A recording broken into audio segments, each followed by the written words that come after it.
বলছি আশহাদু আল্লা ইলাহা ইল্লাল্লাহু ওয়াহদাহু লা শারীকা লাহু ওয়া আশহাদু আন্না মুহাম্মাদান আবদুহু ওয়া রাসূলুহু। সকলে বলি আল্লাহু আকবার। ভাইরা আমার, বন্ধুগণ আমার, পর্দার আড়ালে মা এবং বোনেরা লক্ষ্য করুন, এই আব্দুল উজ্জা চাচার সামনে যখন কালেমা শাহাদা পাঠ করলেন, চাচা তখন অগ্নিশর্মা হয়ে গেল, রেগে মেগে টং হয়ে গেল। যো ভাতিজা আব্দুল উজ্জা, এর পরিণাম কি তুমি জানো কি? আব্দুল উজ্জা বলতেছেন, ও চাচা, ঈমান গ্রহণ করেছি, ইসলাম ধর্ম গ্রহণ করেছি। এই ইসলাম ধর্ম গ্রহণ করার কারণে যদি আমার পরিণাম একেবারে খুব খারাপ হয়, ওই খারাপ পরিণাম আমি গ্রহণ করে নিতে রাজি আছি। কিন্তু যে ধর্মে আমি দীক্ষিত হলাম, যে আল্লাহ এবং রসুলকে ভালোবেসে আমি ঈমান আনয়ন করলাম, এই ঈমানের পথ থেকে এক চুল পরিমাণ পিছনে আমি উঠব না। সকলে বলি সুবহানাল্লাহ। ভাইরা আমার, বন্ধুগণ আমার, চাচা আব্দুল উজ্জাকে বলতেছেন, ও ভাতিজা আব্দুল উজ্জা, আমি তোমাকে ধন দিয়েছিলাম, সম্পদ দিয়েছিলাম, তুমি আমার বাপ দাদার ধর্মকে অপমানিত করে আল্লাহ এবং রাসূলের ধর্মে দীক্ষিত হওয়ার কারণে যা কিছু সম্পদ তোমাকে দেওয়া হয়েছিল সব কিছু কেড়ে নিলাম। আব্দুল উজ্জা বললেন, সব দিয়ে দিলাম। এইবার যখন রওনা করবে আল্লাহ রাসূলের সঙ্গে দেখা করার জন্য, চাচা ডেকে বলতেছেন, ও আব্দুল উজ্জা, শোনো, তোমার পরনের যে লুঙ্গিটা রয়েছে, ওই লুঙ্গিটাও আমার টাকা দিয়ে কিনা, কাজেই কোথায় তুমি যাবে ওই লুঙ্গিটা পর্যন্ত আমাকে খুলে দিয়ে যাও, আমি ওই লুঙ্গিটাও দিব না। সকলে বলি নাউজুবিল্লাহ। সম্মানিত উপস্থিতি, কিচ্ছা কাহিনী নয়, হাদিস বলতেছি। আব্দুল উজ্জা যুবক মানুষ, সে উলঙ্গ অবস্থায় সে চাচার কাছে ওই লুঙ্গিটা দিয়ে বাড়ির দিকে রওনা করেছেন, চিৎকার দিয়ে বলে আল্লাহু আকবার। ভাইরা আমার, বন্ধুগণ আমার, মা বোনেরা লক্ষ্য করুন, যুবক মানুষ উলঙ্গ অবস্থায় পরনের লুঙ্গিটা খুলে দিয়ে উলঙ্গ অবস্থায় বাড়ির দিকে রওনা করল। বাড়ির সম্মুখে যখন হাজির হয়েছে, হঠাৎ করে তার মা যুবক ও সন্তান আব্দুল উজ্জার দিকে নজর করে দেখে উলঙ্গ অবস্থায় রয়েছে। চোখে হাত রেখে মা বলতেছে, বেটা আব্দুল উজ্জা রে, তোমার এই অবস্থা কেন? আব্দুল উজ্জা বলতেছেন, মা, ইসলাম ধর্ম গ্রহণ করার কারণে চাচা আমাকে যে ধন সম্পদ দিয়েছিল, বকরি, ভেড়া, ডুম্বা, উট, সবকিছু আমার থেকে কেড়ে নিয়েছে। এমনকি পরনের লুঙ্গি শুদ্ধ আমাকে দেয় নাই, আমাকে উলঙ্গ করে তাড়িয়ে দিয়েছে। মা বলছেন, বেটারে, তুমি আমার কাছে কি চাও, আমি তোমার জন্য কি করতে পারি? আব্দুল উজ্জা বলছেন, মা, কিচ্ছু করতে হবে না, কেবল শুধুমাত্র একটা কম্বল খানা আমাকে 2 টুকরা করে দাও। যে নবীর কারণে, যে আল্লাহর কারণে আমি সবকিছু ছেড়েছি, সেই প্রিয় আল্লাহ এবং রাসূলের কাছে আমি ফিরে যেতে চাই। সকলে বলি সুবহানাল্লাহ। ভাইরা আমার, বন্ধুগণ আমার, এই আব্দুল উজ্জা মায়ের কাছ থেকে কম্বল নিয়ে 2 টুকরা করে একটা পরনে বাঁধলেন, আরেকটা গায়ে জড়িয়ে নিয়ে সে তার জায়গা থেকে, তার জন্মভূমি থেকে মদিনার উদ্দেশ্যে রওনা করলেন। অনেক দিন পথ চলার পরে মসজিদে নববীতে যখন উপস্থিত হলেন, আল্লাহ রাসূল দেখেন সামনে একজন যুবক 2টা কম্বল পরিহিত অবস্থায় রয়েছে, 2 টুকরো কম্বল, যেন মনে হচ্ছে একটা মুসাফির। চুলগুলো উস্কো খুস্কো অবস্থায় রয়েছে, শরীরে বালি এবং ঘর্মাক্ত চেহারায় রয়েছে। আল্লাহ রাসূল পাক সাল্লাল্লাহু আলাইহি সাল্লাম দেখে বলতেছেন, ও যুবক, তুমি কে, কোথায় থেকে এসেছো, তোমার এই হালত কেন? তখন আব্দুল উজ্জা কেঁদে কেঁদে অদ্যপান্ত ঘটনাটা বললেন। আল্লাহ রাসূল পাক সাল্লাল্লাহু আলাইহি সাল্লামকে বলেন, ইয়া রাসূলুল্লাহ, ইয়া হাবিবাল্লাহ, আল্লাহ এবং রাসূলের প্রতি ঈমান আনার কারণে আজকে আমার এই দশা হয়েছে। আমার সব ছিল, আমার সব কিছু কেড়ে নেওয়া হয়েছে, তবু আমি কোনো কিছুর তোয়াক্কা করি নাই। আমি ইসলাম থেকে, ঈমান থেকে এক পা পিছু হটি নাই। কেবলমাত্র আল্লাহ এবং রাসূলকে ভালোবাসি বলে সব কিছু ছেড়ে আপনার হাতে বায়াত করে মুসলমান হওয়ার জন্য চলে এসেছি। সকলে বলি সুবহানাল্লাহ। আল্লাহ রাসূল পাক সাল্লাল্লাহু আলাইহি সাল্লাম কেঁদে জারজার হয়ে যাচ্ছিলেন। আল্লাহ রাসূল এবার বললেন, আব্দুল উজ্জা, তোমার নাম তো আব্দুল উজ্জা নয়, তুমি আল্লাহর বান্দা, তুমি আব্দুল্লাহ জুল বাজাদাইন। চিৎকার দিয়ে বলে আল্লাহু আকবার।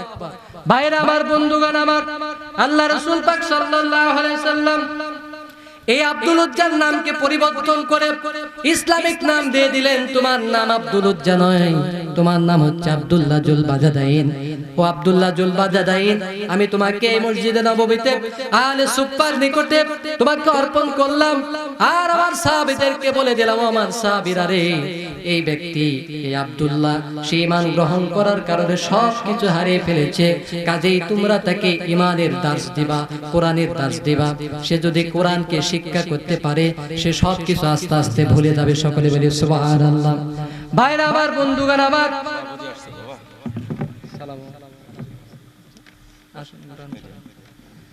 আলহামদুলিল্লাহ আমাদের অত্র ইসলামী জালসার সম্মানিত সুযোগ্য সভাপতি জনাব মোহাম্মদ এহসানুল্লাহ, অধ্যক্ষ চকপ্রসাদ আলিম মাদ্রাসা নওগাঁ সদর, উনি আমাদের সম্মুখে উপস্থিত হয়েছেন। আল্লাহ রাব্বুল আলামিন ওনাকে হায়াতে তাইয়্যিবা ওয়া সিহাতে কুল্লিয়া দান করুন। সকলে বলছি আল্লাহু আমিন। আলোচনা শেষ করুন।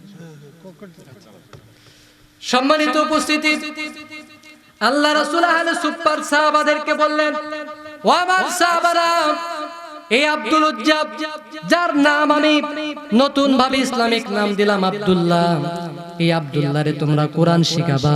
তার কারণ ইসলাম ধর্ম গ্রহণ করার কারণে তার থেকে সব কিছু কেড়ে নেওয়া হয়েছে। তার ঈমানটা আল্লাহ রাব্বুল আলামিনের কাছে সর্বস্তরের হয়েছে। সকলে বলি সুবহানাল্লাহ। ভাইরা আমার, বন্ধুগণ আমার, এই আব্দুল্লাহ আহলে সুফফার নিকটে কুরআনুল কারীম শিক্ষা করতেছে। কুরআনুল শিক্ষা করতে করতে কুরআন এত জোরে জোরে তেলাওয়াত করে, আহলে সুফফার কোন সাহাবারা যদি ঘুমন্ত অবস্থায় থাকতো, তার কুরআনের তেলাওয়াতের চিৎকার শুনে তারা জাগ্রত হয়ে যেত, ঘুম ঠিক মতো দিতে পারতো না। তাই তারা আল্লাহ রাসূলের কাছে নালিশ জানালো, ইয়া রাসূলুল্লাহ, ইয়া হাবিবাল্লাহ, আপনি কেমন একজন সাহাবীকে আমাদের কাছে অর্পণ করলেন, যে সাহাবী এত জোরে জোরে চিৎকার দিয়ে কোরআনের তেলাওয়াত করে, যার চিৎকার চেঁচামেচির জ্বালায় আমরা তো ঠিকমতো ঘুম দিতে পারি না। আল্লাহ রাসূল পাক সাল্লাল্লাহু আলাইহি সাল্লাম সকল উপস্থিত সাহাবীদেরকে ধমক দিয়ে বললেন, ও আমার সাহাবারা, তোমরা চুপ থাকো। এই আব্দুল্লাহ এর ঈমান আল্লাহ রাব্বুল আলামিনের কাছে এতটাই প্রিয় হয়েছে, তোমরা একে কোরআন জোরে জোরে পড়ার থেকে কেউ বিরত রাখবে না, কেউ নিষেধ করবে না, কোনো রকম নালিশ করবে না। তার কারণ এই ঈমান গ্রহণ করার কারণে সব কিছু ছেড়েছে, এমনকি পরনের লুঙ্গি শুদ্ধ তার থেকে কেড়ে নেওয়া হয়েছে। কাজেও যত জোরে কোরআন পড়বে তার মনের বেদনাটা আস্তে আস্তে বলে যাবে, কেউ একে নিষেধ করবে না, তাকে সুযোগ দান করো। সকলে বলি সুবহানাল্লাহ। ভাইরা আমার, বন্ধুগণ আমার, এই আব্দুল উজ্জাকে এতটা মান মর্যাদা আল্লাহ রাসূল দিয়ে দিলেন। এদিকে তাবুকের যুদ্ধের দামামা বেজে উঠল। হাদিস বলতেছে, লক্ষ্য করুন, এই তাবুকের যুদ্ধে অনেক উটের প্রয়োজন, অনেক অস্ত্রপাতির প্রয়োজন, অনেক অর্থকরীর প্রয়োজন। আল্লাহ রাসূল পাক সাল্লাল্লাহু আলাইহি ওয়াসাল্লাম সাহাবা আজমাইনদেরকে বলতেছেন, ও আমার সাহাবা আজমাইনগণ, এই তাবুকের যুদ্ধে অনেক অর্থকরীর প্রয়োজন, অনেক মাল সামানার প্রয়োজন, কাজেই তোমরা যার যার কিছু আছে তোমরা আল্লাহর রাস্তায় দান করো। সকলে বলি সুবহানাল্লাহ। ভাইরা আমার, বন্ধুগণ আমার, আল্লাহ রাসূলের এই একটা মাত্র কথার কারণে যারা সাহাবা আজমাইন ছিল তারা তাদের বাড়িতে যা যা ছিল তার অর্ধেক খানি রেখে অর্ধেক আল্লাহ রাস্তায় এই তাবুকের যুদ্ধে তারা জিহাদ করে বিজয় লাভ করবে এই আশায় তারা আল্লাহ রাস্তায় দান করে দিতে শুরু করলো। সম্মানিত উপস্থিতি, এই যে দান করা শুরু করলো, এই দান করতে করতে এমন অবস্থায় যখন দেখলো আব্দুল উজ্জা যে ইয়া রাসূলুল্লাহ, ইয়া হাবিবাল্লাহ, আপনার সাহাবা আজমাইনেরা এই যে তাবুকের যুদ্ধে বিজয় লাভ করার কারণে, বিজয় লাভ করার জন্য যে দান করেছে তাদের তত্ত্ব করি কিছুটা হলেও আছে, তারা দান করেছে, কিন্তু আমি তো এমন অসহায় আর নিঃস্ব, আমার তো কিছুই নেই। কাজে ইয়া রাসূলুল্লাহ, ইয়া হাবিবাল্লাহ, আমার এই জীবনটা কেবল আমার কাছে রয়েছে, আপনি আল্লাহ আমার জন্য দোয়া করুন যেন আমি এই তাবুকের ময়দানে জিহাদ করে আমি কাফের বেদিনদেরকে জাহান্নামে প্রেরণ করে নিজেও শহীদ হয়ে যেতে পারি। সকলে বলে সুবহানাল্লাহ। ভাইরা আমার, বন্ধুগণ আমার, আল্লাহ রাসূল পাক সাল্লাল্লাহু আলাইহি সাল্লাম বললেন, ও আমার সাহাবারা, একটা গাছের বাকল নিয়ে আসো। গাছের বাকল নিয়ে এসে দেওয়া হলো। ওই বাকলটা আল্লাহ রাসূল পাক সাল্লাল্লাহু আলাইহি সাল্লাম হযরত আব্দুল্লাহ হাতে বেঁধে দিয়ে আল্লাহর দরবারে ফরিয়াদ করে বলছেন, আই রব্বুল আলামিন, আমি কি আব্দুল্লাহর জন্য কাফেরদের কাছে তার রক্তটা হারাম ঘোষণা করলাম। সকলে বলি সুবহানাল্লাহ। আব্দুল্লাহ তখন জার জার করে কাঁদতেছেন আর বলতেছেন, ইয়া রাসূলুল্লাহ, আমি চাইলাম কি আর আপনি আমার জন্য কি দোয়া করলেন?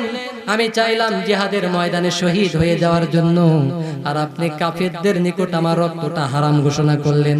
তার মানে কোনো কাফের আর তাকে শহীদ করতে পারবে না। আল্লাহ রাসূল বললেন, ও আব্দুল্লাহ শোনো, তুমি যদি তোমার বাড়িতে জ্বরে আক্রান্ত হয়েও যদি মারা যাও, তাহলে আমি রাসূল ঘোষণা করলাম তুমি শহীদের দরজা পাবে। সকলে বলি সুবহানাল্লাহ। সম্মানিত উপস্থিতি, আল্লাহ রাসূল পাক সাল্লাল্লাহু আলাইহি সাল্লাম এই কথাটি আব্দুল্লাহর ব্যাপারে বললেন।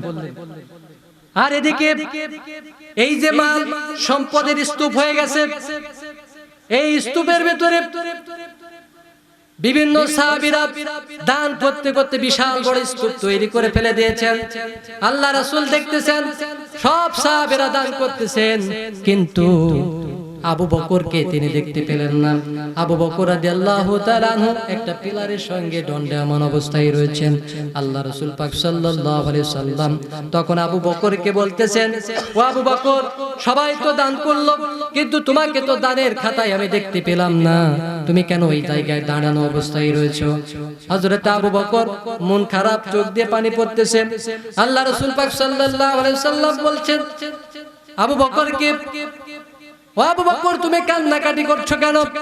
আবু বকর তখন বলছেন, ইয়া রাসূলুল্লাহ, এই তাবুকের জিহাদে অংশগ্রহণ করার জন্য আপনার সাহাবা আজমাইনগণ অনেকে অনেক কিছু দান করেছে, কিন্তু আমার তো কিছুই নাই, কেবল এই সামান্য এই থলিয়াতে কিছু জিনিস নিয়ে এসেছি। আল্লাহ রাসূল বললেন, তুমি দান করো। ওই থলিয়ার জিনিসটা হযরতে আবু বকর এই স্তূপের ভিতরে দিয়ে দিলেন।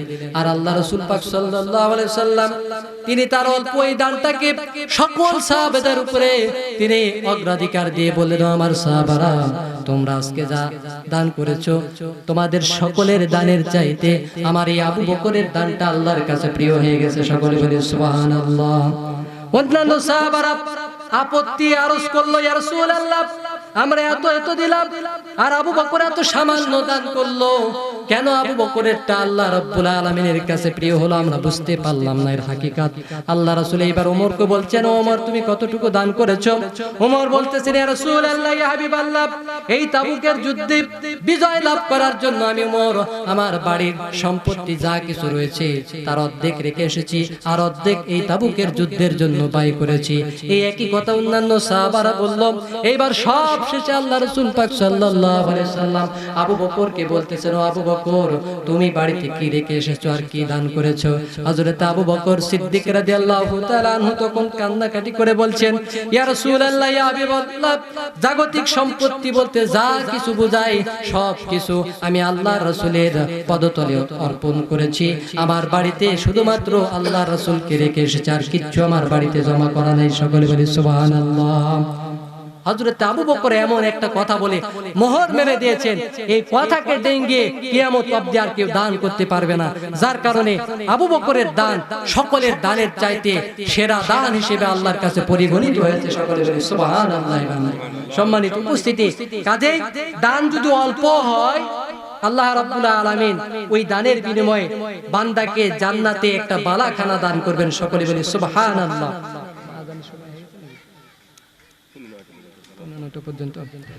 সম্মানিত উপস্থিতি, আল্লাহ রাব্বুল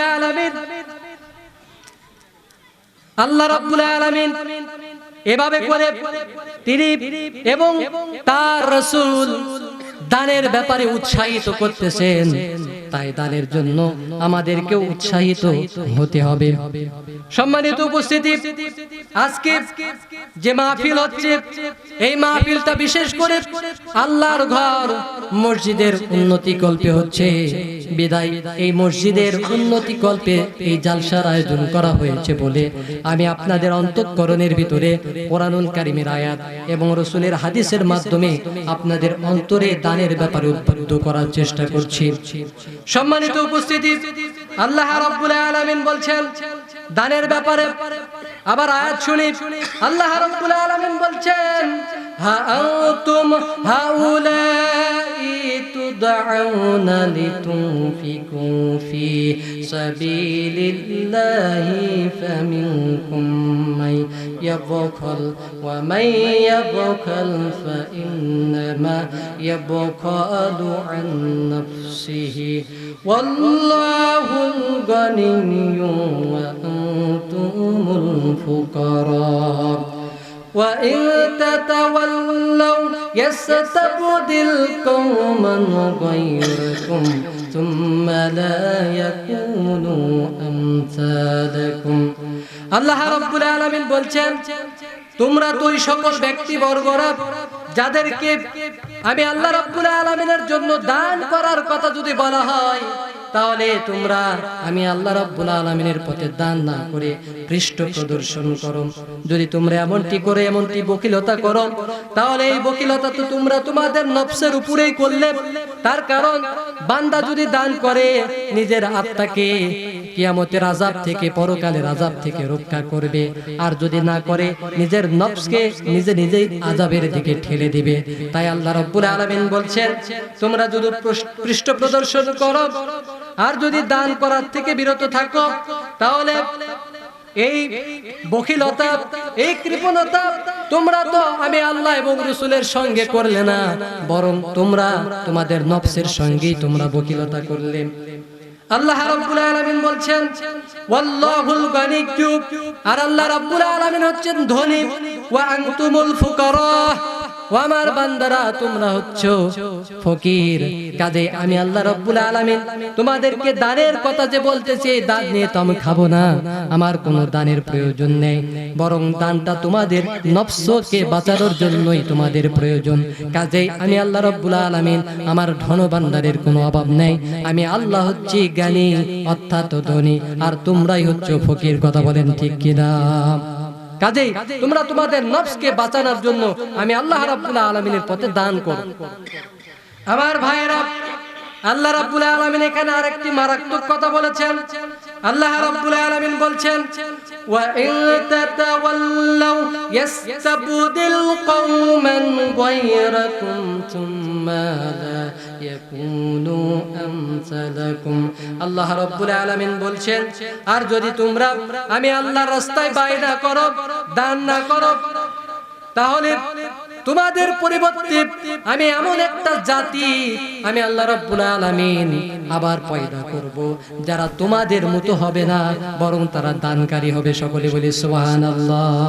এখানে আল্লাহ রাব্বুল আলামিন খুব মারাত্মক একটা কথা বলেছেন যে আমার বান্দারা, আমি যখন দানের জন্য তোমাদেরকে আহ্বান করছি, আমার রাসূল যখন তোমাদেরকে দানের জন্য বলে, এই সময় যদি তোমরা বখিলতা করো, তোমরা যদি দান না করো, তাহলে তো মূলত তোমরা তোমাদের নিজের নফসের উপরেই বখিলতা করতেছো, কার্পণ্যতা করতেছো। তার কারণ তোমাদের কারণে তোমাদের আযাবটা তোমাদের নফসকেই পেতে হবে, অন্য কাউকে পেতে হবে না। কাজে বান্দা যেটা খারাপ কাজ করে থাকে এটা তার নফসকে সে নিজে নিজেই জুলুম করে থাকে। কাজেই বান্দার উচিত হবে আল্লাহর রাস্তায় দান করে নিজের নফসকে বাঁচানোর জন্য চেষ্টা করো।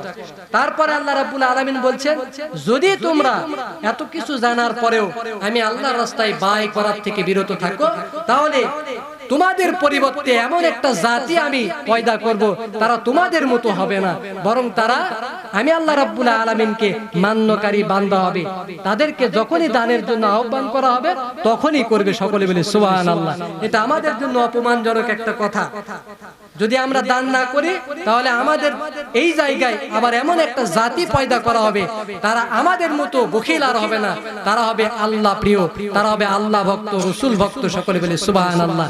কাজেই ওই জাতি যেন আমাদেরকে বদল করে আল্লাহ রাব্বুল আলামিন অর্পণ না করেন, বরং ওই জাতির মতো আদর্শে আদর্শিত হবার জন্য আমাদেরকে তৌফিক দান করেন। সকলে বলি সুবহানাল্লাহ ওয়া বিহামদি। সকলে বলছি আল্লাহু আকবার।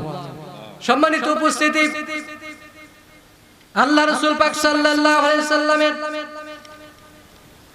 প্রিয় একজন সাহাবী থেকে একটা হাদিস আমি তেলাওয়াত করেছিলাম। এই হাদিসের ব্যাখ্যা শুনলে আপনি অতি আশ্চর্যান্বিত হয়ে যাবেন। আল্লাহ এবং তার রাসূল বান্দা দিগকে জাহান্নামের আযাব থেকে বাঁচিয়ে দেওয়ার জন্য কত পথ কত উপায় অবলম্বন করেছেন, যেটা আল্লাহ আর আল্লাহ রাসূল ছাড়া আর কেউ ভালো জানে না। সকলে বলি সুবহানাল্লাহ। সম্মানিত উপস্থিতি, হযরত উসমান রাদিয়াল্লাহু তাআলা আনহু থেকে বর্ণিত হাদিস, আন উসমান রাদিয়াল্লাহু তাআলা আনহু قال قال رسول الله صلى الله عليه وسلم, আল্লাহ রাসূল পাক সাল্লাল্লাহু আলাইহি ওয়াসাল্লাম বলেন, তার জলিল কদর সাহাবী বর্ণনা করছেন হাদিস, হযরত উসমান রাদিয়াল্লাহু তাআলা আনহু থেকে বর্ণিত, তিনি বর্ণনা করছেন যে ক্বালা রাসূলুল্লাহ সাল্লাল্লাহু আলাইহি ওয়াসাল্লাম, আল্লাহ রাসূল পাক সাল্লাল্লাহু আলাইহি ওয়াসাল্লাম বর্ণনা করেছেন, ইরশাদ করেছেন, বলেছেন, মান বানা লিল্লাহি মসজিদান বানাল্লাহু লাহু বাইতান ফিল জান্নাহ। সকলে বলি সুবহানাল্লাহ।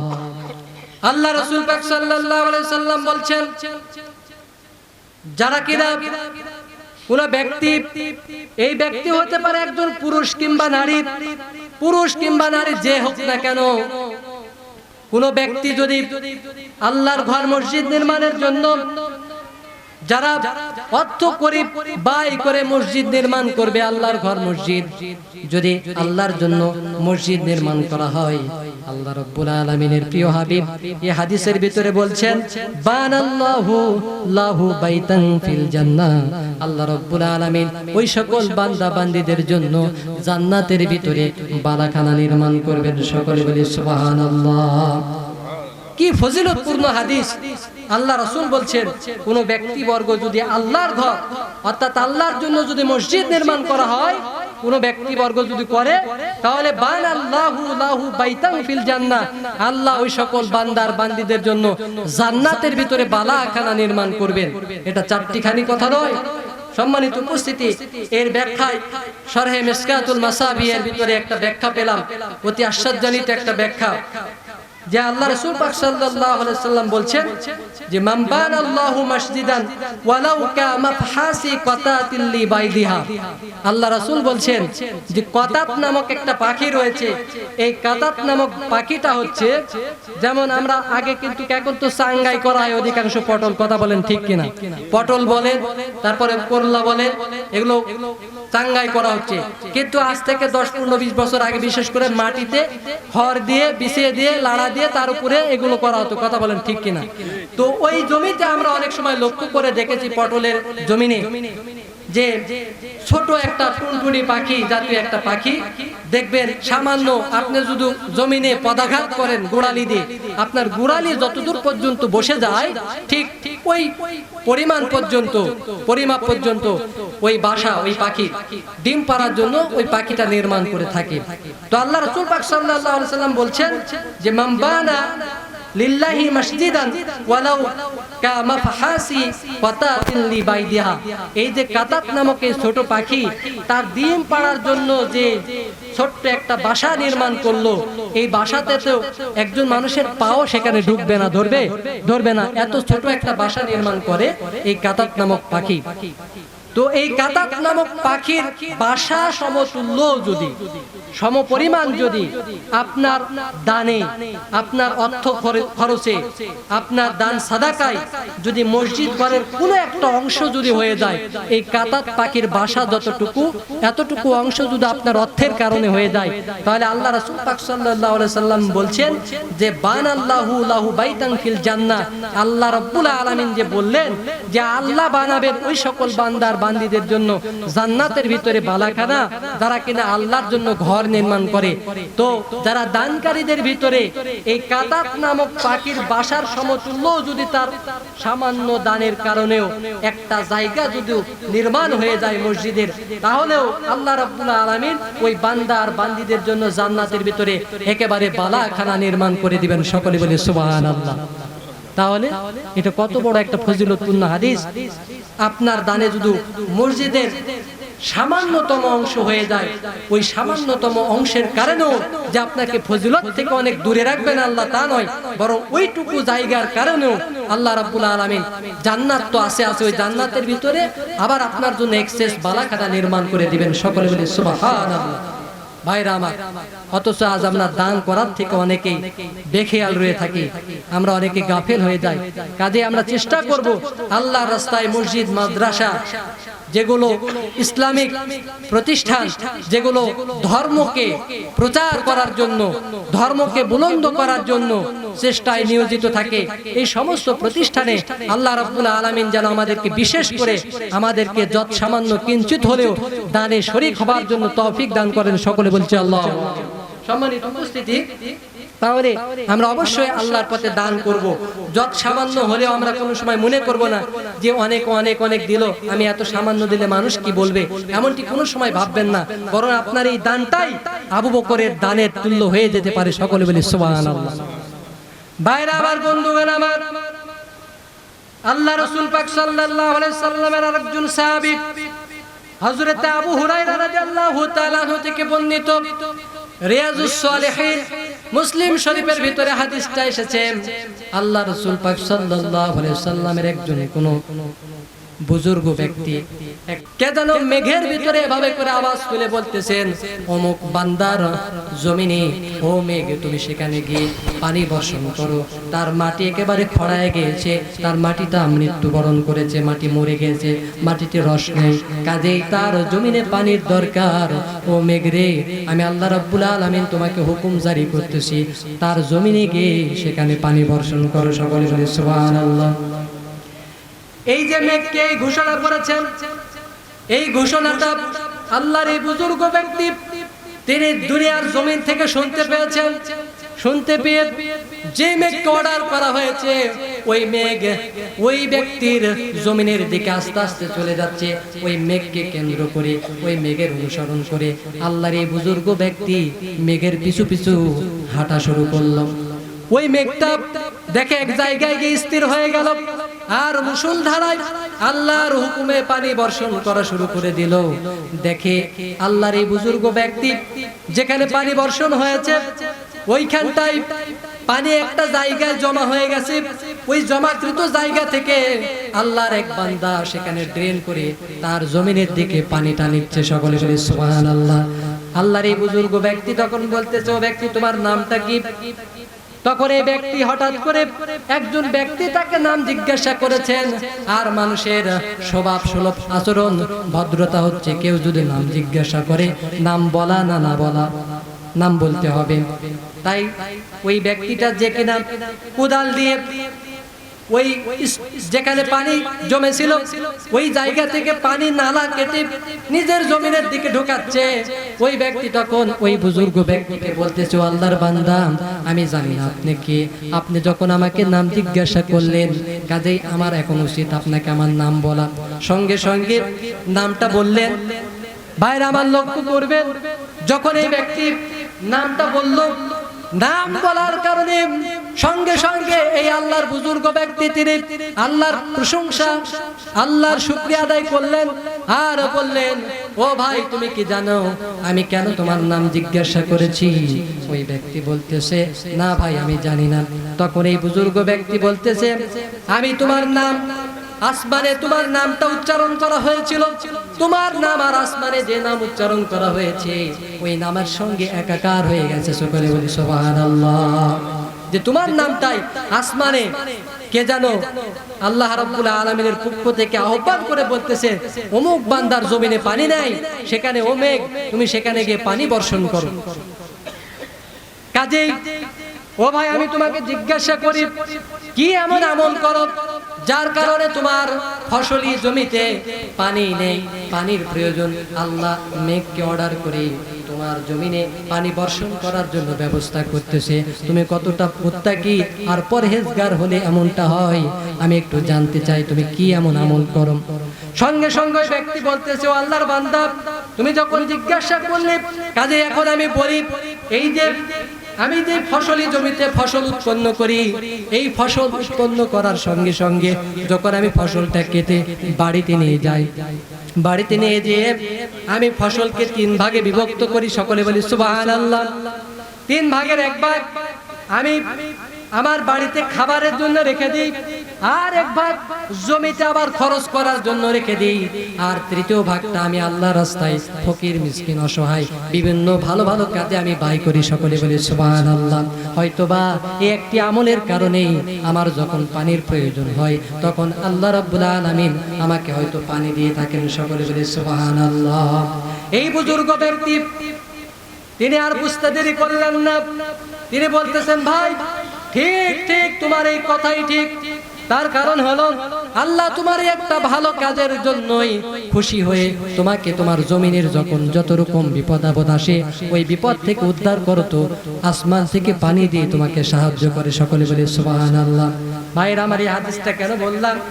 এই হাদিসটা এই কারণেই বললাম, এই যে ফসলি জমিতে আমরা ধান করেছি, এই ধানের জমিন থেকে যদি আমরা আল্লাহর রাস্তায় ব্যয় করার জন্য একাংশ রেখে দিই, তাহলে ওই মানুষটা যেমন ফসলের জমিতে পানি নাই, মাটি একেবারে শুষ্ক হয়ে গেছে, মরা জমিনকে তাজা করার জন্য তার বিপদে যেমন আল্লাহ রাব্বুল আলামিন তার দানের জন্য তাকে যেমন আসমান থেকে পানি দিয়ে সাহায্য করতেছে, আজকে যদি আমরাও আল্লাহর বান্দাবান্দি আমাদের জমিনে উৎপন্ন ফসল থেকে একাংশ যদি মসজিদ মাদ্রাসা এভাবে করে দিনী প্রতিষ্ঠান এভাবে আল্লাহর রাস্তায় যদি আমরা দান করি আর ব্যয় করি, তাহলে অবশ্যই আল্লাহ রাব্বুল আলামিন খাদ্য দ্রব্য নয়, এখানে রিজিক বলতে আপনার সম্পদ, আপনার সময়, আপনার যাবতীয় যা কিছু আল্লাহ রাব্বুল আলামিন দিয়েছেন এই সমস্ত কিছুই আল্লাহ রাব্বুল আলামিনের খাতিরে ব্যয় করা লাগবে। বিশেষ করে আপনার সম্পদ, আপনার অর্থ করিব যেটা আল্লাহ রাব্বুল আলামিন আপনাকে দিয়েছেন, এই জিনিস এই অর্থ এটা পুঁজিভূত করে রাখার নয়। মুমিন ব্যক্তির এক দিক থেকে যেমন অর্থ করি উপার্জন হবে, আর আগের দিক থেকে তেমনি ভাবে আল্লাহর রাস্তায় এই ধন দৌলত অর্থ করিগুলো ব্যয় করতে হবে। ভাইরা আমার, বন্ধুগণ আমার, পর্দার আড়ালে মা এবং বোনেরা লক্ষ্য করুন, আল্লাহ রাব্বুল আলামিন দানের ব্যাপারে বলছেন। অন্য জায়গায় আল্লাহ রাব্বুল আলামিন বলেন ওয়া আনফিকু মিম্মা রাযাকনাকুম মিন ক্বাবলি আন ইয়াতিয়া আহাদাকুমুল মাউতু ফায়াকুলা রাব্বি লাউলা أخرتني إلى أجل قريب فأصدق وأكن من الصالحين ولن يؤخر الله نفسا إذا جاء أجلها والله خبير بما تعملون। চিৎকার দিয়ে বলে আল্লাহু আকবার। ভাইরা আমার, বন্ধুগণ আমার,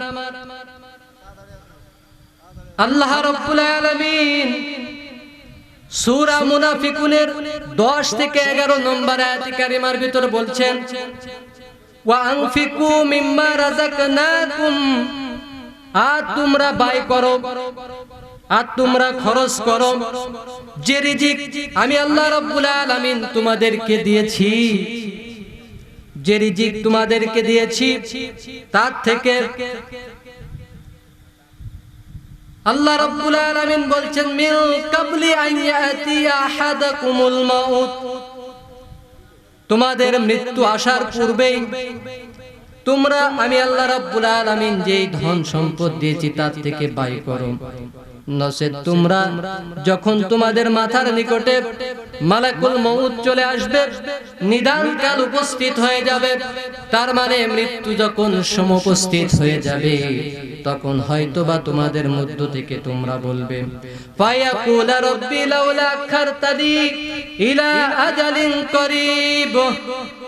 আল্লাহ রাব্বুল আলামিন বলছেন হয়তোবা যখন মৃত্যু নিকটবর্তী হয়ে যাবে ওই সময় তখন তোমরা হয়তো বলবে যে আমাদের প্রতিপালক আমাদেরকে আর কিছু সময় আমাদেরকে ছাড় দাও, আমরা পৃথিবীর ময়দানে গিয়ে আমরা তোমার পথে খরচ করব এবং ওয়াকুম মিনাস সালিহিন, নেককার পরহেজগারদের অন্তর্ভুক্ত হয়ে আসব। আল্লাহ রাব্বুল আলামিন ওই সময়কার কথা উল্লেখ করে বলছেন বান্দাদেরকে, ওয়ালাই ইউখিরুল্লাহু নাফসান ইযা জাআ আজালুহা। আল্লাহ রাব্বুল আলামিন বলবেন ওই সময় আর কোন রকম সময় দেওয়া হবে না। তার কারণ হলো তোমাকে 50 থেকে 55 60 65 70 বছরের একটা জিন্দেগি দিয়েছিলাম। ওই জিন্দেগিতে দীর্ঘ টাইম পাওয়ার পরেও তুমি ভালো পথে অগ্রসর হওনি। আমি আল্লাহ রাব্বুল আলামিনের পথে তুমি খরচ করনি। কাজেই তুমি এই মৃত্যু মুহূর্তে আবার যে দুনিয়ার জিন্দেগিতে যেতে চাচ্ছ, সময় চাচ্ছ, এই সময় আর তুমি পাবে না। তার কারণ আল্লাহ রাব্বুল আলামিন বলছেন, আল্লাহু খবীরুম বিমা তা'মালুন। আমি আল্লাহ রাব্বুল আলামিন ভালো করেই তোমাদের মনের অবস্থাটা জানি। তোমাদেরকে যদি আবার সময় দেওয়া হয়, তোমরা ওই সময়টা পাওয়ার পরেও তোমরা আগে যেমন ছিলে তেমনই থাকবে, তার মানে ভালো পথে আসবে না। আল্লাহ রাব্বুল আলামিন তাই তাদের অবস্থা, তাদের হালত জানার কারণে বলছেন, ওয়ালা ইয়াখিরুল্লাহু নাফসান ইযা জাআ আজালুহা। অনেক সময় তোমাদেরকে দেওয়া হয়েছিল, আর সময় পাবে না। ওই সময় বলে কোনো লাভ হবে না, ফায়দা হবে না। কেননা আল্লাহ রাব্বুল আলামিন ভালো করে জানেন তোমরা যা কিছু করে থাকো। সম্মানিত উপস্থিতি, আল্লাহ রাব্বুল আলামিন অন্যত্র বলছেন এই দানের ব্যাপারে। আল্লাহ রাব্বুল আলামিন বলেন, কুল লিইবাদিয়াল্লাযীনা আমানু ইউকিমুনাস সালাতা ওয়া ইউনফিকু মিম্মা রাযাকনাহুম সিররান ওয়া আলানিয়াতাম মিন ক্বাবলি আন ইয়াতিয়া ইয়াউমুন লা বাই'উন ফিহি ওয়ালা খিলাফ। আল্লাহ রাব্বুল আলামিন বলেন, হে নবী আপনি বলে দিন আমার বান্দাদেরকে, যারা বিশ্বাস স্থাপন করে তারা যেন সালাতকে কায়েম করে, এবং তারা যেন আমি যে রিজিক দিয়েছি তার থেকে তারা যেন আমি আল্লাহর রাস্তায় ব্যয় করে। মসজিদ, মাদ্রাসা, এভাবে করে দিনী প্রতিষ্ঠান, যত রকম ভালো কার্যাদি রয়েছে ইসলামের সকল কার্যক্ষেত্রে তারা যেন ব্যয় করে, খরচ করে। আর মসজিদ তো হলেই কোনো কথাই নেই, সেখানে বেশি বেশি দান করা লাগবে। তার কারণ হচ্ছে মসজিদ হচ্ছে আল্লাহর ঘর। কথা বলেন ঠিক কিনা? ভাইরা আমার, বন্ধুগণ আমার, তাই আল্লাহ রাব্বুল আলামিন বলছেন, হে নবী আপনি আমার বান্দাদেরকে বলে দিন যারা কিনা ঈমানদার তারা যেন সালাতকে কায়েম করে, আর আমি আল্লাহ রাব্বুল আলামিন যে রিজিক দিয়েছি এই রিজিক থেকে তারা যেন খরচ করে, ব্যয় করে, দান করে, সাদাকা করে। আল্লাহ রাব্বুল আলামিন বলছেন, যারা গোপনে এবং প্রকাশ্যে দান করে, ওই দিন আসার পূর্বে যেদিন কোনো বেচাকেনা থাকবে না এবং যেদিন কোনো বন্ধুত্বালি থাকবে না। সম্মানিত উপস্থিতি, ইমাম তাবারি রাহিমাহুল্লাহ আলাইহি এখানে খিলালের ব্যাখ্যা করছেন, দুনিয়ার জিন্দেগিতে যেমন একজন বন্ধু বিপদে পড়ে আরেকজন বন্ধুর কাছে যায়, ওই বন্ধু যদি কোনো রকম বড় কর্মকর্তা হয় তাহলে তার ঘনিষ্ঠ বন্ধুকে যে বিপদে পড়েছে তাকে রক্ষা করার জন্য বিভিন্নভাবে সুপারিশ করে কি করে না? করে।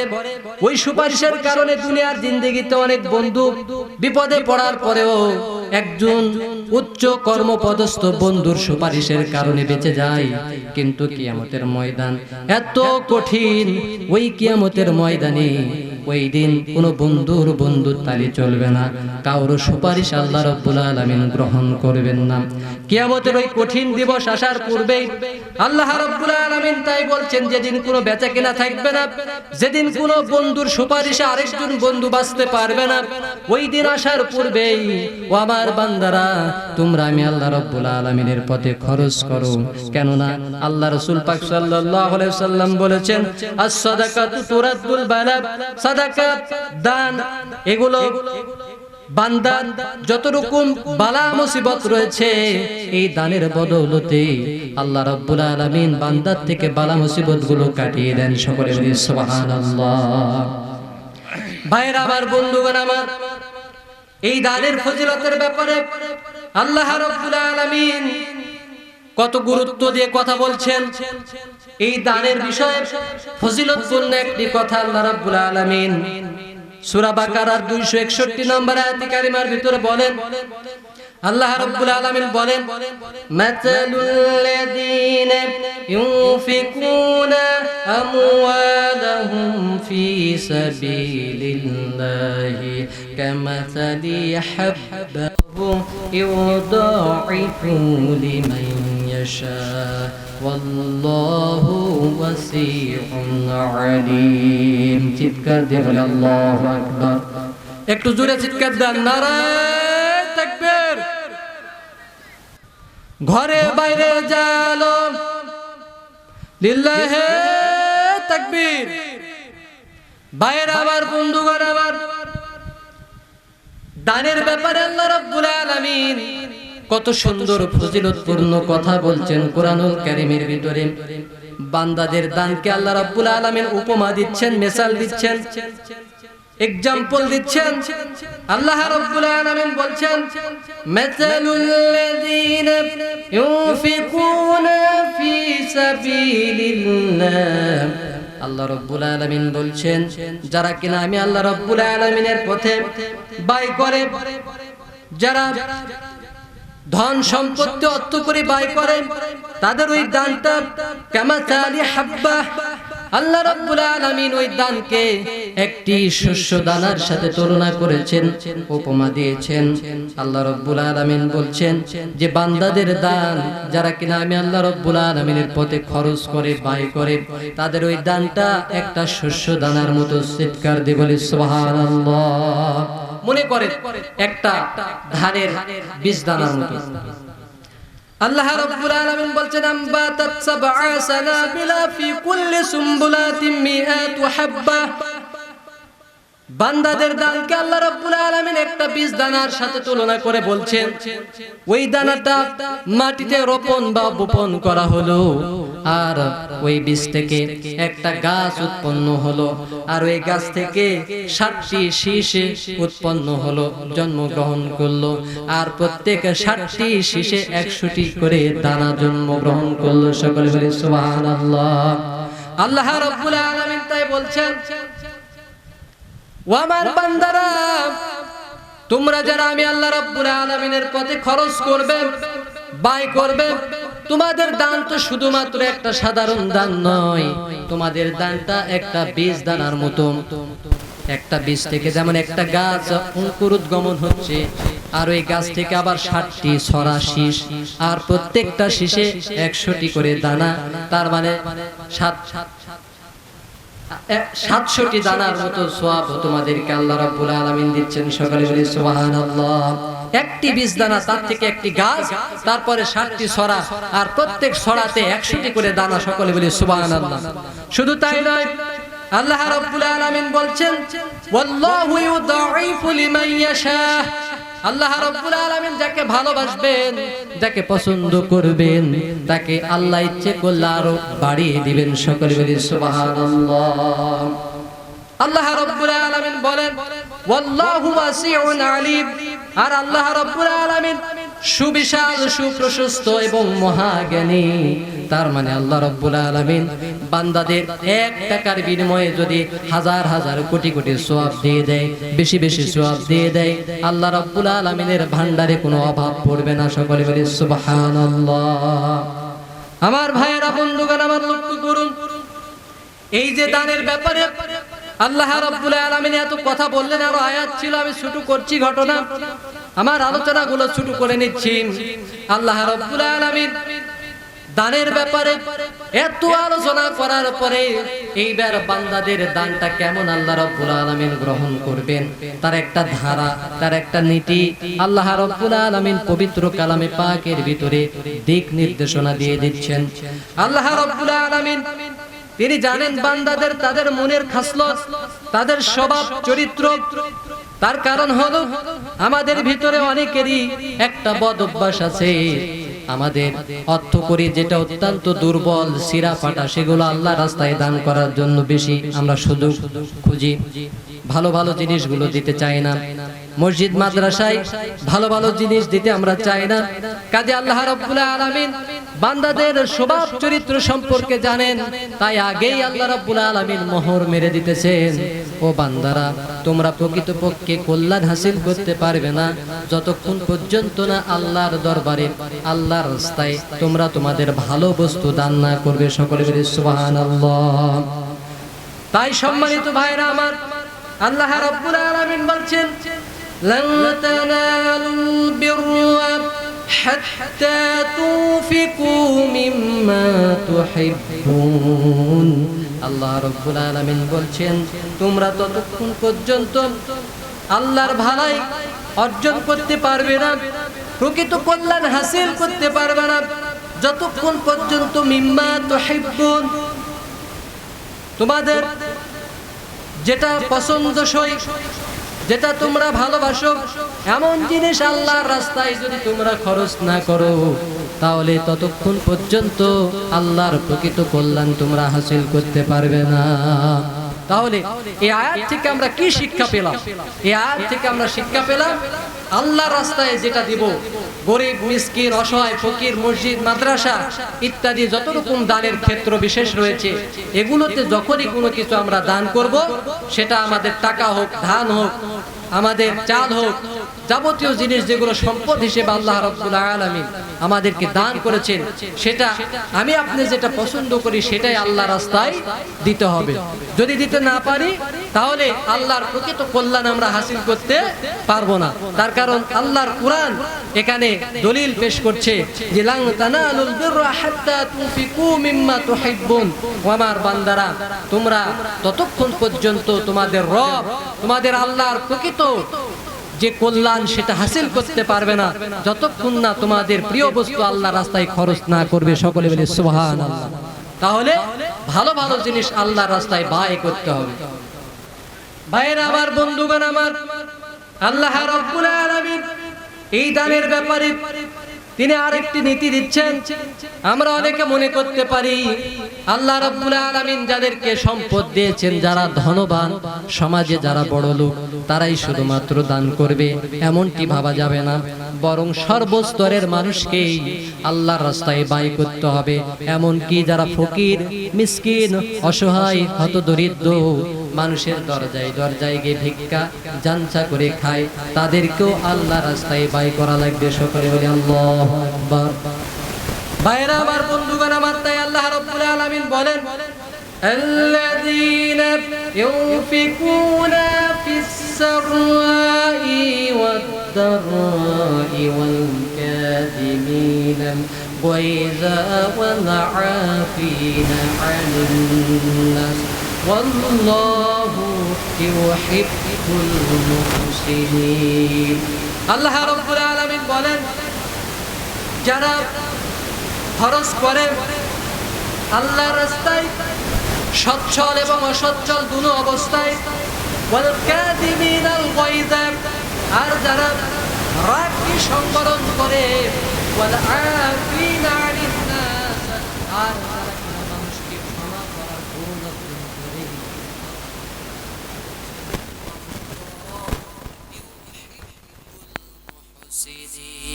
চিৎকার দিয়ে বলে আল্লাহু আকবার। আল্লাহ রাব্বুল আলামিন বলছেন, আর আল্লাহ রাব্বুল আলামিন ইউহিব্বুল মুহসিনিন, এই সকল সৎকর্ম যারা কিনা সচ্ছল এবং অসচ্ছল এই দুটো অবস্থায় আল্লাহর রাস্তায় দান করে, ব্যয় করে, যারা রাগকে কন্ট্রোল করে, রাগ এসে গেলেই সঙ্গে সঙ্গে সে গরম হয়ে যায় না, বরং রাগকে সংবরণ করে আর মানুষকে ক্ষমা করে, এমন গুণ যাদের ভিতরে রয়েছে তারা হচ্ছেন মুহসিন, সৎ ও কর্মপরায়ণশীল ব্যক্তি। সকলে বলি সুবহানাল্লাহ। আল্লাহ বলছেন, ওয়াল্লাহু ইউহিব্বুল মুহসিনিন, এই সকল সৎকর্ম পরায়ণশীল ব্যক্তি যারা, তাদেরকে আল্লাহ রাব্বুল আলামিন ভালোবাসেন। সম্মানিত উপস্থিতি, তাহলে সচ্ছল এবং অসচ্ছল এই দুটো অবস্থায় যারা দান করে, যারা রাগকে কন্ট্রোল করে এবং যারা মানুষকে ক্ষমা করে দেয়, এই গুণ যাদের ভিতরে আছে তারা কি মুহসিন, ইহসানকারী অর্থাৎ দয়াদ্র ব্যক্তিবর্গ। এরা হচ্ছে সৎ কর্মপরায়ণশীল ব্যক্তি, এদেরকে আল্লাহ ভালোবাসেন। আর আল্লাহ যদি বান্দাদেরকে ভালোবাসেন তাহলে কি ভয় আছে নাকি? ভয় নেই। ভাইরা আমার, বন্ধুগণ আমার, দেখুন তাহলে আমরা বুঝতে পারলাম হত দরিদ্রদেরকেও দান করা লাগবে। তবে যাকাত যেটা অসুর, এটা কেবল বড় লোক যারা রয়েছে তারাই কেবল মাত্র আদায় করবে। আর যারা সর্বশ্রেণীর মানুষ তারা সাধারণ দান থেকে কেউ পিছপা হটবে না। এমনকি যারা ভ্যান চালিয়ে খায়, রিক্সা চালিয়ে খায়, এমনকি যারা পথের ফকির, এদেরকেও আল্লাহ রাব্বুল আলামিনের রাস্তায় দান করা লাগবে। সকলে বলি সুবহানাল্লাহ। ভাইরা আমার, বন্ধুগণ আমার, এখানে একটি কথা আল্লাহ রাব্বুল আলামিন বলছেন, ওয়াল কাযিমিনাল গায়জ, রাগকে কন্ট্রোল করা। রাগ সবচাইতে খারাপ জিনিস। রাগ যখন মানুষের উঠে যায় সঙ্গে সঙ্গে খারাপ কাজে লিপ্ত হয়ে যায়। রাগকে কন্ট্রোল করতে পারে না বলেই মানুষ মারামারি, হাঙ্গামা টাঙ্গামা ইত্যাদি করে থাকে, এমনকি মানুষ খুন পর্যন্ত করে থাকে। কথা বলেন ঠিক কি না? ভাইরা আমার, বন্ধুগণ আমার, সকলে বলি মারহাবা, লিল্লাহে তাকবীর। আমাদের বড় বেলালদহ মধ্যপাড়ার আমার প্রিয় মামা খুরশেদ আলম, তিনি খুশি হয়ে আপনাদের এই মসজিদের উন্নতি কল্পে আজকে সর্বপ্রথম সকলের আগে 200 টাকা দান করেছেন। আল্লাহুম্মা সাল্লি আলাইহি, আল্লাহুম্মা বারিক আলাইহি। আল্লাহ, তোমার এই বান্দা যে ইচ্ছা এই মসজিদের উন্নতি কল্পে সর্বপ্রথম বিসমিল্লাহ দান করেছেন, আল্লাহ তার নেক মাকসুদকে পুরা করে দাও। যে নিয়াত নিয়ে দান করেছে আল্লাহ তুমি তার নিয়াতকে কবুল আর মঞ্জুর করে নিন। আল্লাহ, তার পিতা মারা গিয়েছেন, 5 ওয়াক্ত নামাজি ব্যক্তি ছিল। আল্লাহ, তার পিতার কবরকে জান্নাতুল ফেরদাউসের টুকরা বিশেষ বানিয়ে দিন। সকলে বলছি আল্লাহু আমিন। ভাইরা আমার, বন্ধুগণ আমার, তাহলে রাগকে কন্ট্রোল করা লাগবে। দেখুন, ইসলামের একটা বিশাল বড় শত্রু, যে শত্রু হযরতে আলী কাররামাল্লাহু ওয়াজহু, আল্লাহর রাসূলের জামাই হযরতে আলী রাদিয়াল্লাহু তাআলা আনহু, তিনাকে একজন ইসলামের চরম দুশমন, ইসলামকে কটাক্ষ করে, আল্লাহর নবীকে গালিগালাজ করে, আল্লাহকে নিয়ে বদ কথা বলে, এমন একজন ব্যক্তিকে হযরতে আলী রাদিয়াল্লাহু তাআলা আনহু একদিন পেয়ে তার সঙ্গে যুদ্ধে লিপ্ত হলো। যে ইসলামের তুই চরম দুশমন, তোকে আমি ছাড়বো না, এই বলে হযরতে আলী কাররামাল্লাহু ওয়াজহু তাকে একেবারে ধরাশায়ী করে ফেলে দিয়েছেন। ধরাশায়ী করে ফেলে দিয়ে তার হাঁটু, তার বক্ষ পরি চেপে দিয়ে বসে তরবারি কোটা থেকে বের করে তার বক্ষ পরি যখন এইভাবে করে তরবারি তুলেছে, তাকে হত্যা করে ফেলে দিবে। তার কারণ এই শয়তান, এই ইসলামকে কটাক্ষকারী, আল্লাহর নবীকে কটাক্ষকারী, একে হত্যা করা জায়েজ। ইসলামের এই চরম দুশমন কি হযরত আলী কাররামাল্লাহু ওয়াজহু তাকে হত্যা করার জন্য যখন নিজে তার বক্ষ পরি এইভাবে অ্যাটেনশন নিয়েছেন, সঙ্গে সঙ্গে ওই ব্যক্তি ইসলামের চরম দুশমন ওই সময়ও সে ইসলামের উপরে সে বিষোদ্গার করতেছিল। আর আলী রাদিয়াল্লাহু তাআলা আনহুর চেহারায় থুতু নিক্ষেপ করলো। সকলে বলে নাউজুবিল্লাহ। এই সময় হযরত আলীর রাগ চূড়ান্ত পর্যায়ে চলে গেল। এখন আলী রাদিয়াল্লাহু তাআলা আনহু এই ইসলামের চরম দুশমনকে তার হাঁটুর ভিতরে গেড়ে তাকে বসে রয়েছেন, হত্যা করবে। তার রাগ ছিল কিসের কারণে?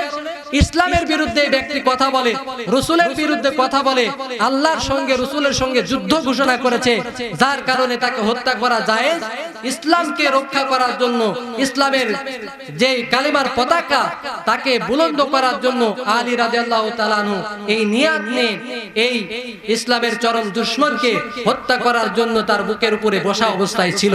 কিন্তু এই ইসলামের চরম দুশমন ওই সময় তার হাতে এভাবে ধরাশায়ী হয়ে যাওয়ার পরে তার উচিত ছিল তাকে নিরুপায় হয়ে অন্তত পক্ষে ইসলামের দিকে ফিরে আসা বা তার কাছে ক্ষমা চাওয়া, কিন্তু তা না করে হযরতে আলী রাদিয়াল্লাহু তাআলা আনহুর চেহারায় থুতু নিক্ষেপ করেছে। আর তখন রাগ ব্যক্তি কেন্দ্রিক হয়ে গেছে, যার কারণে আলী রাদিয়াল্লাহু তাআলা আনহু তাকে আর হত্যা করলেন না, তার বক্ষ পরি থেকে সঙ্গে সঙ্গে দণ্ডায়মান হয়ে গেলেন। সকলে বলি সুবহানাল্লাহ।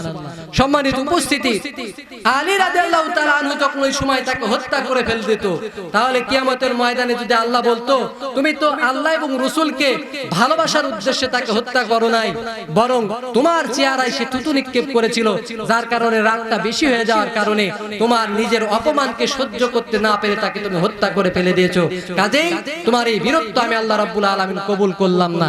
কাল কিয়ামতের ময়দানে আলী কি জবাব দিবেন? তাই আলী রাদিয়াল্লাহু তাআলা আনহু ওই দুশমনের বুকের উপর থেকে সে দণ্ডায়মান হয়ে গেল, সে আর তাকে হত্যা করলো না। এই যে সুমহান দৃশ্য, এই প্রেক্ষাপট, ওই যে কাফের বেদিন ইসলামের চরম দুশমন, এই দৃশ্যখানা দেখে আলীকে জিজ্ঞাসা করতেছে, আলী তুমি আমাকে হত্যা করছো না কেন? তুমি তো আমাকে ধরাশায়ী করে ফেলে দিয়েছো। আলী তখন মেন রহস্য যখন বলল, তখন সেই ইসলামের সুমহান আদর্শ, ইসলামের যেই নীতি কথাগুলো, এই কথাগুলোর প্রতি তার ঈমান একনিষ্ঠ হয়ে গেল, আর তার চরিত্র তাকে একেবারে দুর্বল করে দিল। যে ইসলামের এত সুন্দর সুমহান আদর্শ, এটাই তো ইসলামের নৈতিক চরিত্র, কাজে অন্য কোন ধর্মের ভিতরে এমনটি তো হতেই পারে না। কাজেই ইসলাম সুমহান একটা আল্লাহর পক্ষ থেকে মনোনীত ধর্ম, আমি আর বেদিন থাকবো না, আমি ইসলাম ধর্ম গ্রহণ করলাম। সকলে বলি সুবহানাল্লাহ। সম্মানিত উপস্থিতি, একে বলে রাগকে চেক দেওয়া। সম্মানিত উপস্থিতি, আলী রাদিয়াল্লাহু তাআলা আনহু ইচ্ছে করলেই তাকে হত্যা করে ফেলে দিতে পারত, কিন্তু ফেললো না কেন? সে একজন মুহসিন, সৎ কর্মপরায়ণশীল ব্যক্তি, তাই তার কারণ কোন মুহসিন বান্দাদের জন্য উচিত হবে না রাগের মাথায় পড়ে কোনো কিছু করে ফেলে দেওয়া। সব সময় তাকে কন্ট্রোল করতে হবে, যদি কন্ট্রোল করতে পারে সে মুহসিন হিসেবে পরিগণিত হবে। আর আল্লাহ বলছেন ওয়াল্লাহু ইউহিব্বুল মুহসিনিন, আল্লাহ রাব্বুল আলামিন যারা মুহসিন, যারা সৎ কর্মপরায়ণশীল ব্যক্তি, তাদেরকে ভালোবাসেন। সকলে বলি সুবহানাল্লাহ। ভাইরা আমার, বন্ধুগণ আমার,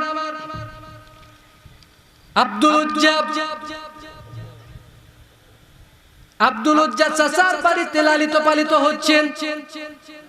তার মনের ভিতরে অভিপ্রায়, তার মনের ভিতরে ইচ্ছা আকাঙ্ক্ষা যে তার ঈমান গ্রহণ করার আগেই তার চাচা মুহাম্মদ সাল্লাল্লাহু আলাইহি ওয়াসাল্লামের কাছে ঈমান গ্রহণ করে মুসলমান হয়ে যাবে। কিন্তু